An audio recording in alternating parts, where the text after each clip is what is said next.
9 মাস থেকে 15 বছরের নিচে মানে 14 বছর 11 মাস 29 দিন পর্যন্ত সকল শিশুদের টাইফয়েডের টিকা দেওয়া হবে। এর মধ্যে যাদেরকে শিক্ষা প্রতিষ্ঠানে ভর্তি করছেন এদেরকে আমরা শিক্ষা প্রতিষ্ঠান থেকে দিব, তারা তথ্য আমাদেরকে দিছে এবং তারা অনেক প্রতিষ্ঠান তারা নিজেরা রেজিস্ট্রেশন করতেছে।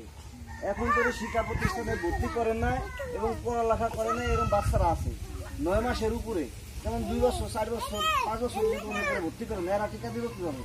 এই জন্য আমরা কমিউনিটি পর্যায়ে ওই যে যেমন আমরা টিকা 6টা দিই না, ওইরকম বাড়িতে টিকা দেওয়া হবে। তাই ওই টিকার জন্য আপনার করতে হবে কি জন্ম নিবন্ধন করতে হবে। প্রথমে জন্ম নিবন্ধনের কাগজ দিয়া টিকা রেজিস্ট্রেশন করতে হবে। টিকা রেজিস্ট্রেশন করে আপনার ওই কাগজটা আপনাদের কাছে রাখবেন। যখন আমরা আসবো ডেট অনুযায়ী আসবো, আসলে আমরা ওই কাগজ দেখা টিকা দিয়ে দেবো, ঠিক আছে?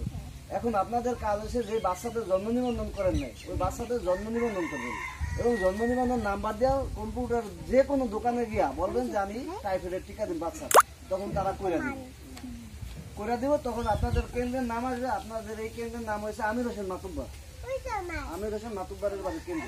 ওই কেন্দ্রের নাম দেওয়া করবেন এবং শিক্ষা প্রতিষ্ঠানে যাদেরকে ভর্তি করছেন এদেরকে বলবেন যে আমি ওই আমার বাচ্চা অমুক স্কুলে পড়ে। এভাবে আপনারা জন্ম নিবন্ধন করবেন আর টিকার টাকা আবেদন করবেন। তাহলে আপনারা টাইফয়েডের টিকা আগামী মাসের 12 তারিখ থেকে দেওয়া শুরু হবে। ছোট বাচ্চা 9 মাসের উপরে সমস্ত বাচ্চা পাইব 15 বছর পর্যন্ত।